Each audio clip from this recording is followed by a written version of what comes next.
Hi అండి. ఈరోజు ఈ చిన్న చేపలను ఎలా చేయాలో చూద్దాము. ముందుగా కల్లుప్పు, పసుపు వేసుకొని ఈ చేపల్ని బాగా కలుపుకొని 2-3 సార్లు కడిగి పెట్టుకోవాలి.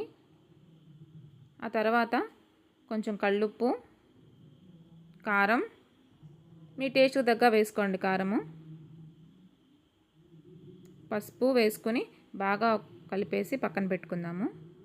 ఈలోపు స్టవ్ మీద ఆయిల్ హీట్ చేసుకుందాము. ఆయిల్ హీట్ అయిందండి. ఉల్లిపాయ, పచ్చిమిర్చి వేసుకుని ఫ్రై చేసుకుందాము. ఆ తర్వాత కొంచెం మసాలా వేసి ఫ్రై చేద్దాము. ఇప్పుడు టమాటో కూడా వేసి ఫ్రై చేసుకుందాము. ఫ్రై అయిపోయిందండి.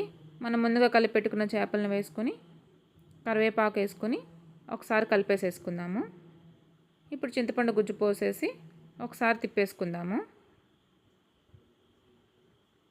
కాసేపు ఉడకనిచ్చిన తర్వాత లాస్ట్లో కొంచెం కొత్తిమీర వేసుకుని దింపేసుకుందాం.